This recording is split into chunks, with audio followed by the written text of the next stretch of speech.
invitación. Es verdaderamente un gusto colaborar con gente tan entusiasta y participar en la formación de los médicos de toda nuestra región.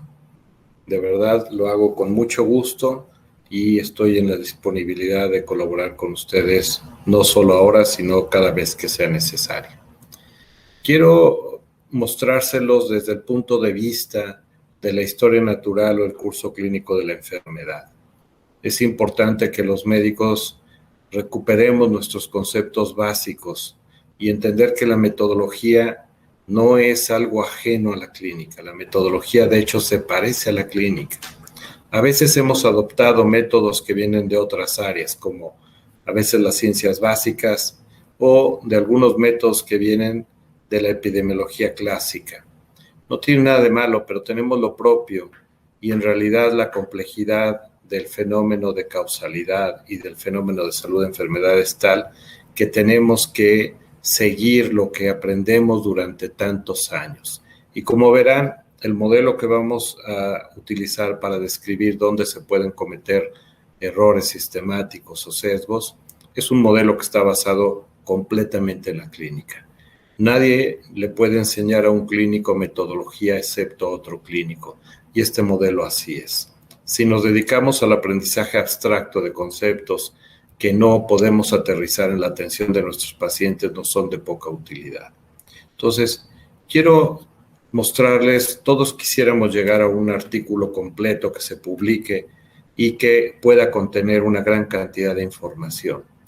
Lamentablemente, mucha gente se queda nada más en el concepto que si A es mejor que B y ni siquiera comprende que un 9% puede ser un 9% de un beneficio que tiene un producto del 10% y el otro de 9.1% y hablar de que hay una diferencia del 9%.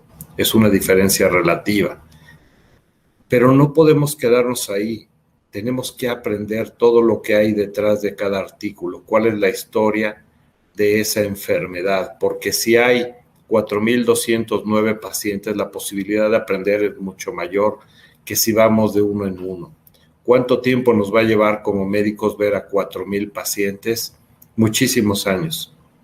En un artículo ustedes pueden ver la historia natural, pero para eso tienen que seguir, por supuesto, todo lo que saben de clínica.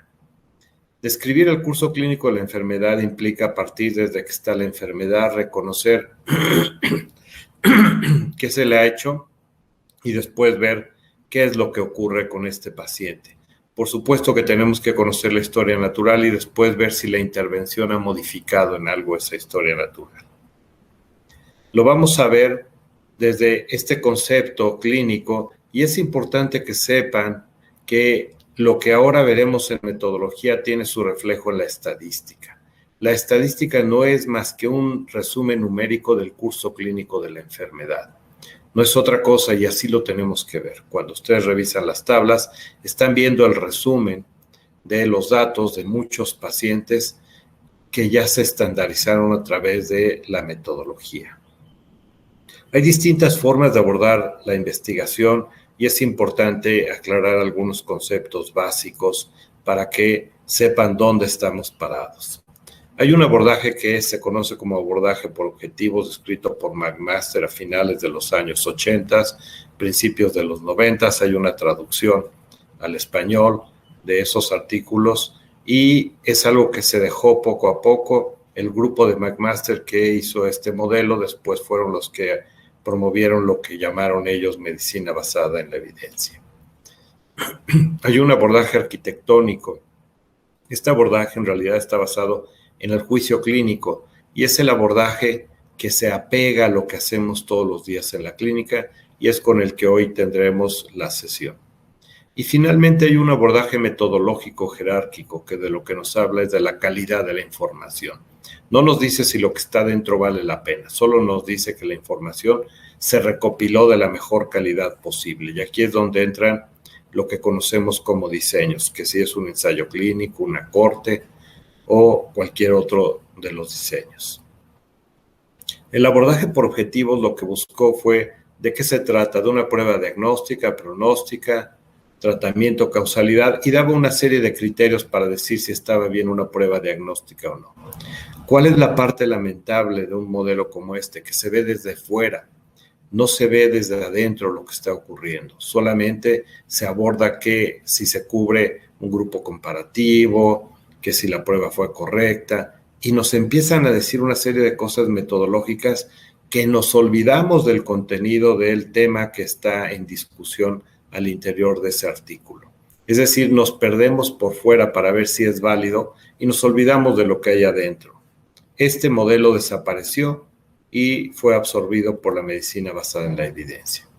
El modelo arquitectónico es muy simple. Pueden ver ustedes que tiene solo 3 componentes. Por supuesto que después se va desglosando al interior de cada componente detalles más finos, pero que son detalles que ustedes conocen bien y que lo único que hay que hacer es identificarlos cada vez que ven un paciente.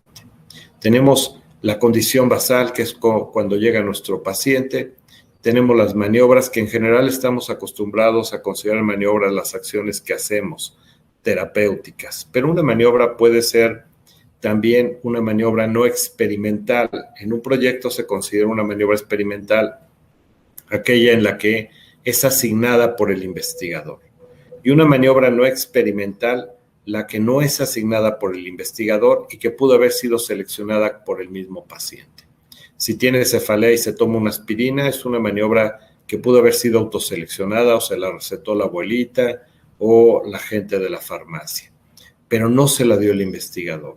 Y aún así podemos evaluar el efecto de la aspirina para ver si le disminuye el dolor de cabeza. Entonces, es importante tener en claro que hay maniobras que son observacionales, que en el proyecto uno nada más va a medirlas. Por ejemplo, si alguien decide fumar, esa es una maniobra que claramente va a alterar el estado de salud del paciente. Y hay maniobras naturales que se van a dar en forma sola, sin hacer nada, como es el paso de los años. La edad es una maniobra que va a generar un cambio en la condición basal del estado de salud de cualquier persona. Y finalmente tenemos el desenlace, que sería la presencia del que se haya controlado la enfermedad, que se haya resuelto o que haya progresado y llevado al paciente a secuelas o incluso a la muerte. El abordaje metodológico jerárquico es el tradicional de la epidemiología clásica, que sin darse cuenta, aquellos que iniciaron el modelo por objetivos, que pasaron a la medicina basada en la evidencia, en su origen tenían una serie de escalas que llegaron a ser como 150 escalas, y ante la complejidad se empezaron a simplificar y acabaron adoptando el modelo jerárquico metodológico y acabaron diciendo que lo que valía la pena eran los ensayos clínicos y los demás los dieron una calidad menor. Es importante que sepan que sí, el ensayo clínico tiene la calidad mayor de información, pero lo que está dentro del ensayo clínico es independiente. Y eso tiene que ver con el pensamiento y la creatividad del autor del artículo.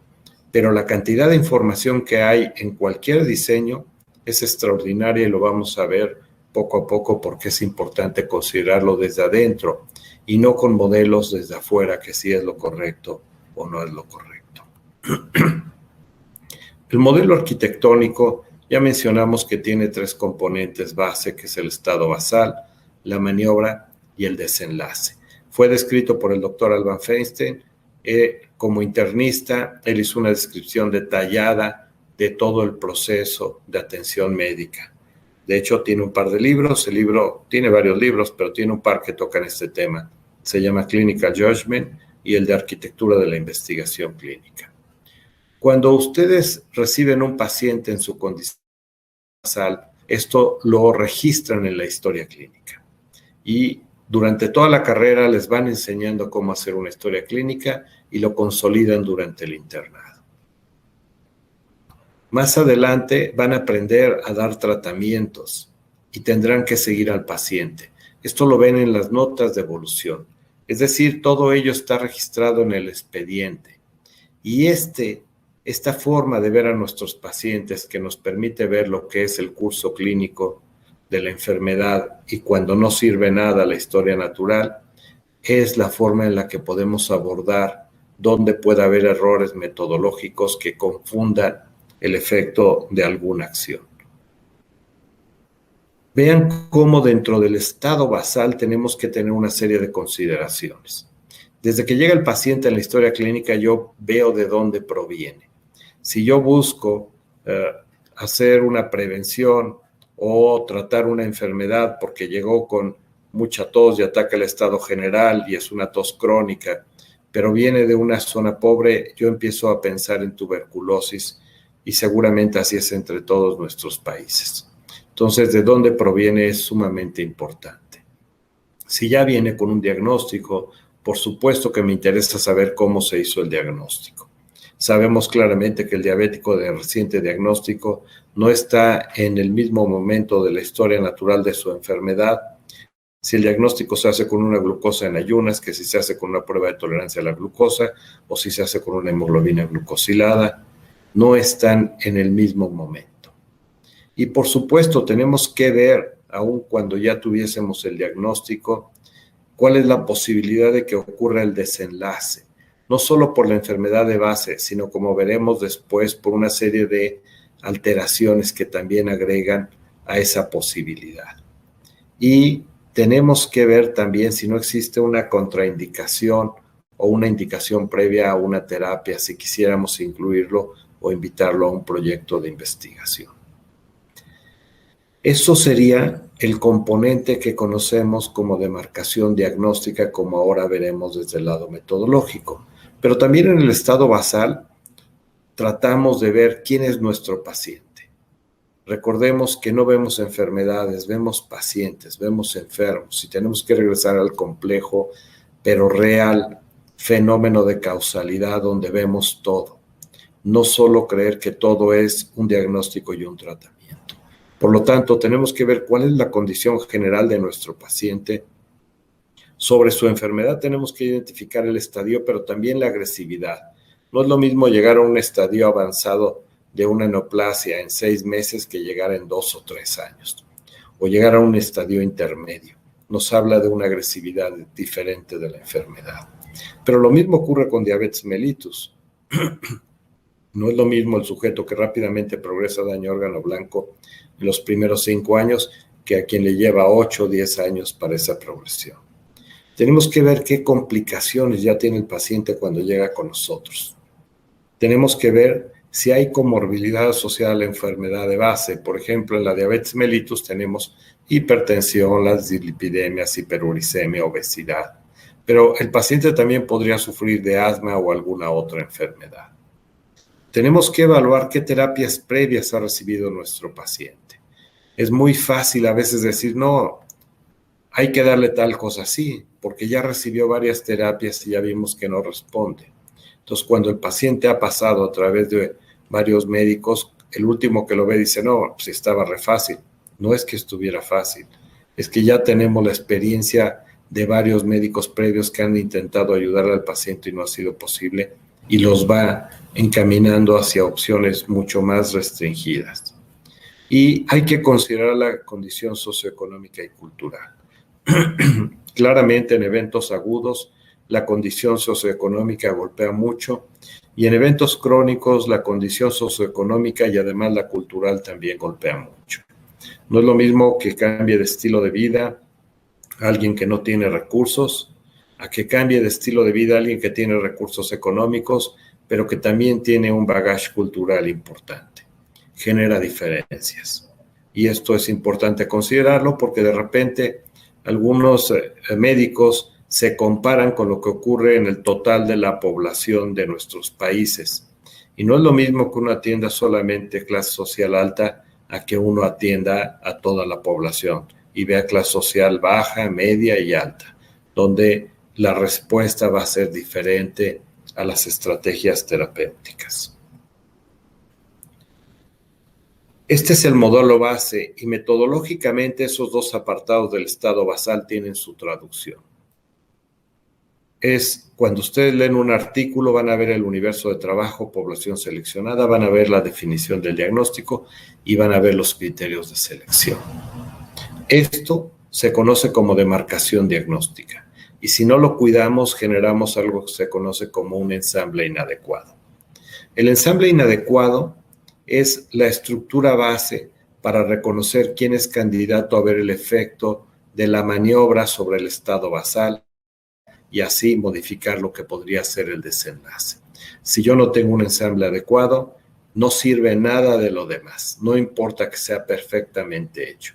Si yo quisiera ver el efecto de la vacuna para la tuberculosis, para disminuir la incidencia de tuberculosis, y lo hago en una población de altos recursos económicos, no importa contra qué lo compare yo, es muy probable que no se vea el beneficio, porque si no le va a dar a nadie la tuberculosis, aún en el grupo comparativo que fuera agua, de cualquier forma no va a haber sujetos con el desenlace. Eso es un ensamble inadecuado. Si yo quiero ver el efecto de la vacuna de la tuberculosis, tengo que probarla en los lugares donde la incidencia de tuberculosis es elevada. Entonces tendría que ir yo a las zonas serranas en caso de México y seguramente en algo parecido en sus países. Por lo tanto, tengo que cuidar cómo ensamblé la población. Ese es el primer parámetro y es importante considerarlo. Hay una expresión vulgar, pero que nos ayuda a recordarlo, y es que si nosotros no tenemos un ensamble adecuado, es como orinarse fuera de la basinica. Lo demás ya no sirve.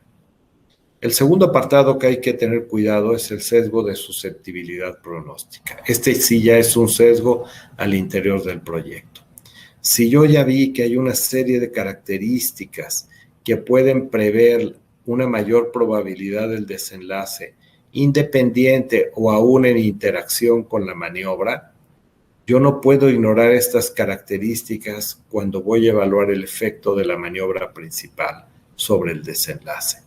Tendría yo que ya sea estratificar y hacer grupos de riesgo como se hace en oncología, de ser sujetos en estadios tempranos, intermedios y avanzados, pero hacerlo para cualquier patología y analizar al interior de cada estrato el efecto de las maniobras. Eso es hacer una estratificación. O ignorar los estratos y ajustar al final, pero cuando yo ajusto, lo único que voy a estar viendo es el efecto de la maniobra principal, asumiendo que toda la población la convertí en el promedio. Es decir, se toma como si todos fueran el promedio de las características. Si el promedio de edad son 70 años, entonces diríamos cuál es el efecto de la maniobra ante un promedio de edad de 70 años, sin importar que podría haber sujetos de 30 a 50 años, de 50 a 70 y 70 o más. Si predominan los de 70 años, estaré viendo el efecto en ese grupo predominante. Si predominan las mujeres en un 80%, estaré viendo el efecto en ese grupo predominante. Entonces, es muy diferente estratificar a ajustar. Si yo estratifico, puedo ver el efecto en cada persona que tiene esa característica, que es lo que hacemos cuando alguien llega a nuestro consultorio. Si yo ajusto, entonces no puedo ver cómo le va en cada grupo de pacientes. Lo único que estoy viendo es si es cierto que una maniobra es mejor que otra. Pero eso no determina qué debo de hacer con el paciente, porque la decisión de qué hacer con el paciente engloba toda la susceptibilidad del paciente más una serie de características que iremos viendo. ¿Dónde veo yo en un artículo la demarcación diagnóstica? Lo veo en la figura 1 que me habla del enrolamiento de la población. En un inicio esta figura solamente me hablaba de todos los que eran invitados, quienes quedaban seleccionados para el estudio, y me decían por qué no incluyeron. Esto es importante porque estos sujetos que no se incluyen, me queda claro que cuando yo tenga pacientes que tengan esas características, no puedo aplicar nada de la información de entrada. Lamentablemente se ha ido perdiendo porque introdujeron todo lo que ocurre durante el seguimiento. Y entonces, en el recorrido hacia el desenlace, dado los intereses por decir que algo sirve o no sirve, ahí sí han metido los detalles y se olvidaron ya de estos 5,102, cómo es que llegaron luego 4,209 a ser aleatorizados. Perdimos cerca de 1,000 pacientes y habría que ir a ver si está en alguna otra parte del artículo, a qué se debe que fueron excluidos. Eso es la demarcación diagnóstica.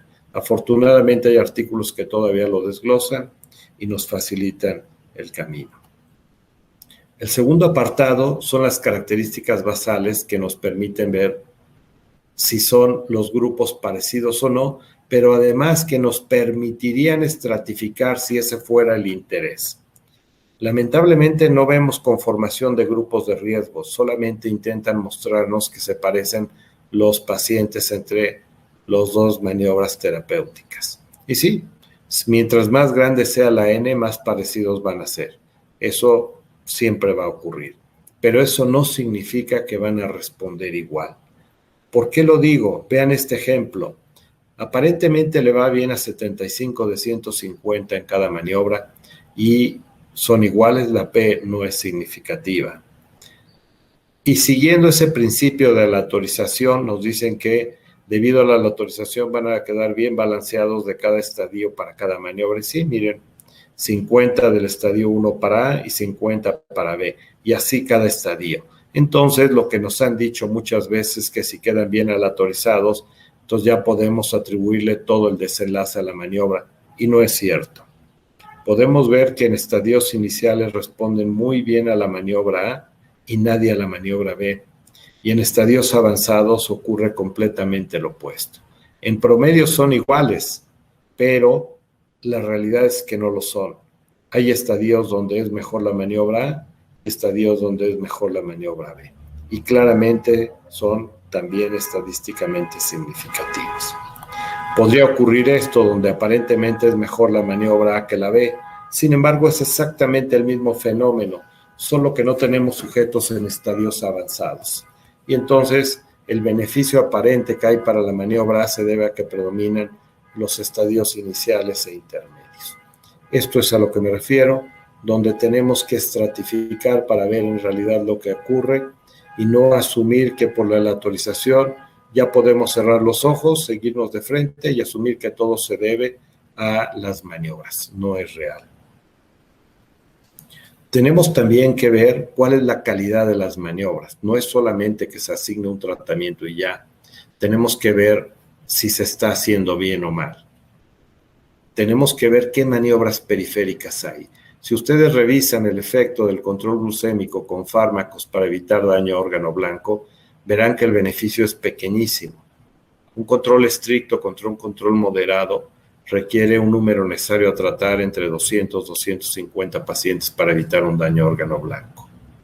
Sin embargo, las maniobras periféricas, que hemos llamado medidas de sostén o tratamientos sintomáticos, dentro de ellas en el diabético está el estilo de vida. Y si el diabético aprende a comer y a cuidar el número de calorías que consume, tiene un beneficio de alrededor de 16 veces más que el control estricto con cualquier fármaco. Si lográramos que el paciente cambiara su estilo de vida, tendríamos un mayor impacto en la reducción del daño a órgano blanco que el control estricto con cualquier fármaco. Entonces, las maniobras periféricas siempre van a ser importantes y hay que considerarlo. Por supuesto, hay que considerar los eventos adversos.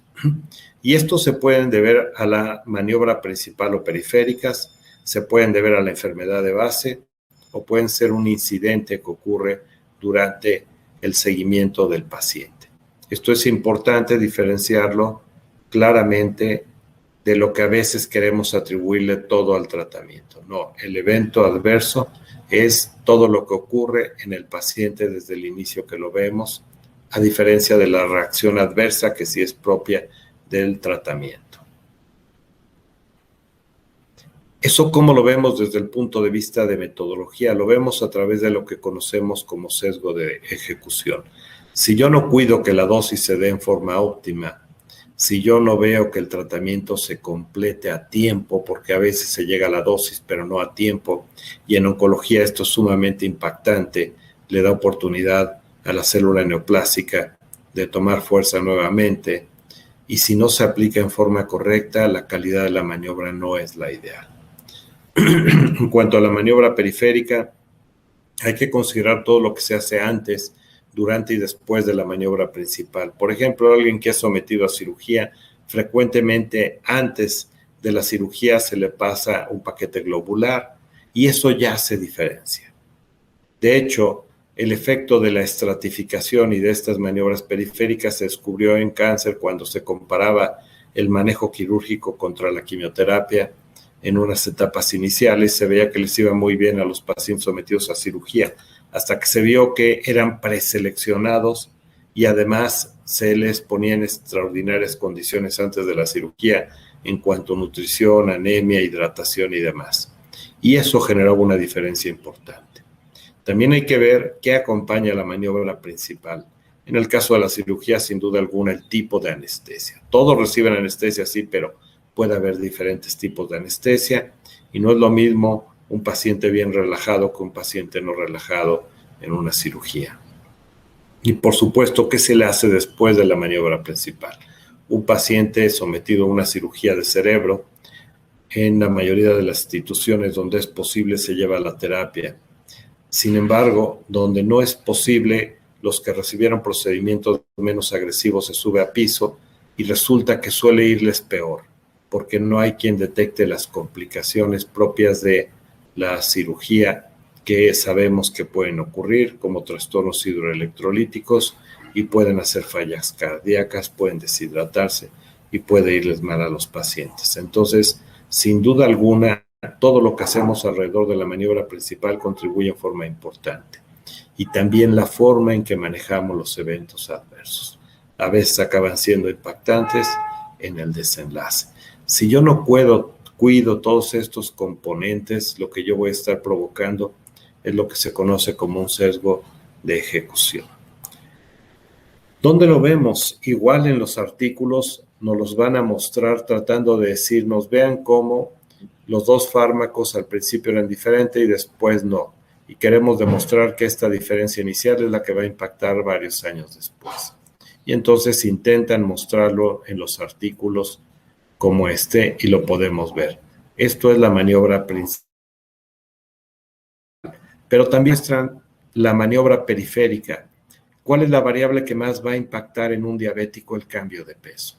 Entonces tratan de demostrarnos que aún si hubo cambios de pesos, fueron similares entre las dos terapias para que uno se quede tranquilo y vea que no había diferencia en el peso y que en realidad todo era por este pequeño fenómeno que vemos aquí. Ya es cuestión de otra discusión si un evento único durante un año va a impactar los siguientes 10 años y el periodo posterior de un paciente diabético, sin considerar todo lo que ocurre aquí en medio en cuanto a estilo de vida. Pero los artículos tratan de mostrarnos la calidad de la maniobra principal y las maniobras periféricas. ¿Qué ha hecho también la mayoría de ensayos clínicos para tratar de evitar esto? De que no se apegan bien al tratamiento, de que no lo completan a tiempo. Bueno, algo que se conoce como análisis por intención al tratamiento. El análisis por intención al tratamiento lo que nos dice es que sin importar si el paciente recibe bien la maniobra que le fue asignada, va a ser contabilizado en esa maniobra. ¿Por qué? Porque también existe la posibilidad que los pacientes fuesen a abandonar el tratamiento mucho antes de la maniobra y que sea al azar. Entonces, se intenta de todos modos dejar en su lugar y esta intención al tratamiento va a hacer que los sujetos que no reciben de la maniobra A se queden acá en medio y los de la B que no reciban la B se queden acá en medio. Eso disminuye las diferencias entre las terapias. Se castiga el efecto de la maniobra principal, pero nos muestra más lo que va a ocurrir en forma habitual. Hay otra forma de hacerlo y se conoce como análisis por protocolo, donde solo se toma en cuenta los que se apegaron en forma adecuada y son los que se comparan. No así los que tienen un apego moderado ni los que tienen un mal apego. ¿Qué desventajas tienen esto? Que tenemos que estar seguros que no dejaron el tratamiento por un evento adverso, o que no dejaron el tratamiento porque era incómodo la toma del fármaco, o que no dejaron el tratamiento porque ya se sentían tan bien que consideraron que ya no era pertinente. Y sí, beneficia aquí al efecto del fármaco porque solo va a tomar en cuenta quienes se apegaron a él. Y es importante que lo lean también en los artículos. La mayoría tienen que mostrarnos las tablas con el análisis por intención al tratamiento y dentro de la descripción de los resultados suelen agregar también el resultado en el análisis por protocolo. Es así que tenemos nosotros, en cuanto a la maniobra, como ya habíamos visto, la medición de la maniobra periférica y de los eventos adversos agregado a la maniobra principal. ¿Y qué hay ahora del desenlace? Tenemos que ver el desenlace y si es el desenlace primario o secundario, porque todo el diseño de un proyecto de investigación y la evaluación de los componentes en el estado basal, la decisión de los criterios de selección y del criterio diagnóstico, todo esto se realiza en base al objetivo primario. Por eso, cuando en un ensayo clínico cuyo objetivo primario era el control de la glucosa y luego nos dicen que también resulta maravilloso para el control de la presión arterial, cuidado, no tiene sentido, porque no se seleccionó a la población pensando en ver el efecto del producto para controlar la presión arterial, ni se estratificó a la población pensando en el efecto del producto para el control de la presión arterial. Si se diseñó para un efecto primario, todo estuvo hecho para eso, el tamaño de muestra y todos los demás componentes. Por lo tanto, los desenlaces secundarios solo son exploratorios. No podemos asumir que la cosa se va a reproducir así cuando se haga un ensayo clínico para ver si es cierto o no. Y eso es importante tenerlo cuidado. ¿Qué hay que tener cuidado en el desenlace? Aún dentro del desenlace primario, hay que ver que no exista lo que se conoce metodológicamente como un sesgo de detección. ¿Cuándo se da este? Cuando alguno de los grupos es evaluado más veces que otro. No es raro que por efectos adversos o por ajuste de dosis se esté viendo más veces un grupo. Ese grupo tiene mayor probabilidad de evidenciarse el desenlace. Entonces, hay que tener cuidado de que no ocurra eso. Hay que prever que el número de evaluaciones sea estandarizado y similar. De hecho, a veces hemos visto que en algunos artículos dicen que el periodo libre de progresión de un paciente con una neoplasia resulta más prolongado que lo que se había publicado en la literatura en los grandes ensayos clínicos. Hay que tener cuidado porque en los grandes ensayos clínicos se siguen muy de cerca a los pacientes. Entonces se identifica cualquier recaída del tumor en una etapa muy temprana. Lo que ocurre a veces en algunos artículos de hospitales o de instituciones es que se vigilan a los pacientes en forma no tan frecuente, cada 6 meses, se evalúan en forma clínica y solo cuando ya hay evidencia de la enfermedad se hacen estudios finos. Entonces sí, para cuando se hace el diagnóstico es porque ya la enfermedad está mucho más avanzada. Entonces no es que tengan un periodo libre de enfermedad mucho más largo que lo descrito en los artículos originales. Lo que ocurre es que se tardan en hacer el diagnóstico. Entonces, todos esos son errores de detección que hay que tenerlos claros. Y el otro es el sesgo de transferencia, y estas son las pérdidas. Nos han dicho que podemos perder hasta el 20% y que hay que aumentar el tamaño de muestra para que entonces se corrija este efecto. No se corrige el efecto. No hay forma de corregirlo. El hecho de aumentar un 20% a la población es para tener suficiente población para que el análisis estadístico se pueda llevar a cabo. Se llama estabilidad de los datos, pero el sesgo va a seguir existiendo. Lo que hay que tratar es de demostrar que los pacientes perdidos se parecen a los no perdidos hasta antes de que hubieran abandonado el estudio. Si podemos demostrar que son iguales, entonces podemos asumir que las pérdidas han sido al azar. Pero veamos cómo una pérdida de 20 pacientes aquí hace que le vaya bien a 70 de 80. Aparentemente tiene un 87.5% de éxito y en el grupo A, que no tiene pérdidas, tiene un éxito del 80%. B es superior a. Pero cuando se encuentran los registros de estos 20 pacientes, se ve que no es cierto, habían muerto, entonces el éxito es tan solo de 70%. Ahora resulta que A es superior que B. Vean cómo solo el cambio de 10% de la población total generó una inversión del resultado. Entonces hay que tener cuidado, esto puede ocurrir y hay que estar alertas. ¿Dónde vemos el desenlace? Bueno, pues aquí vienen los artículos, desenlace, y a veces nos los dan agregados, a veces nos los dan separados. Es importante que dentro de la agregación de los desenlaces empecemos a solicitar que se incluyan los efectos adversos importantes. No puede ser que en artículos donde se promueve como el de control estricto de la presión arterial se diga como un desenlace agregado la falla cardíaca, y cuando hablan de eventos adversos se deja por otro lado la insuficiencia renal. Si alguien hace insuficiencia renal, debería de ser falla terapéutica y debería de estar ponderado también dentro de los desenlaces. Eso es algo que nosotros tenemos que empezar a exigir para que los artículos lo hagan. Pero claramente pueden ver el desenlace en las tablas. Es así que podemos tener un ensamble adecuado o inadecuado, con lo cual arruinaríamos el resto del trabajo. Hay que cuidar si existe o no el sesgo de susceptibilidad, hay que vigilar la calidad de la maniobra y ver el sesgo de ejecución, por supuesto, cómo se está haciendo el diagnóstico y es el sesgo de detección y, sin duda alguna, el sesgo de transferencia. De esta forma podremos nosotros identificar si existe algún error y la magnitud del error. Siempre va a haber errores en todos los artículos. No hay artículo perfecto, pero todos tienen una gran cantidad de información que podemos obtener. No todo se trata de ver si la maniobra es superior que la B. Todo artículo nos está contando una historia, y es la historia natural o el curso clínico de la enfermedad, y nos permite aprender todo lo que significa esa enfermedad con detalles finos, en cuánto tiempo progresa, cómo progresa, qué esperar. No somos recetadores, no vivimos de hacer un diagnóstico y de tomar una decisión terapéutica, farmacológica o de cualquier tipo. Somos médicos y nuestro objetivo primario es comprender al paciente y si no podemos ayudarlo, cuando menos podemos acompañarlo.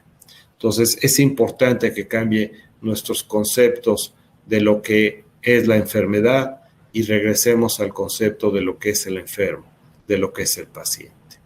Es así que ustedes pueden ver que en realidad la metodología no es sino la descripción clínica de lo que hacen todos los días viendo a un paciente, empezando por la historia natural, por la historia clínica, donde ustedes van a recopilar toda la información basal del paciente, tomando una serie de decisiones, siguiendo esas decisiones para ver la respuesta temprana, los efectos adversos y, por supuesto, ver si presentan o no el desenlace. Es importante que sepan que los diseños, que son los modelos jerárquicos, que tienen una serie de características, lo que tratan de evitar es que se presenten estos sesgos. Pero el modelo arquitectónico, afortunadamente, nos muestra cómo es que ocurre la enfermedad y nos cuenta la historia de lo que es el curso clínico de la enfermedad. Entonces, aprovechemos todo el artículo y no nos quedemos con la idea que nos dan de que A es mejor que B y entonces lo que hay que hacer, no. Lo que dice el artículo en su resumen solo es que A es mejor que B. ¿Qué hay que hacer? Hay que conocer toda la enfermedad y al paciente para tomar una decisión. Y no es solamente si A es mejor que B. Así es que pueden ver que esta es la parte metodológica, que es una descripción del curso clínico de la enfermedad y seguramente en algún momento tocarán durante su curso el resumen numérico de ese curso clínico. Quiero agradecer la invitación y si hubiera alguna pregunta, con mucho gusto puedo responderla.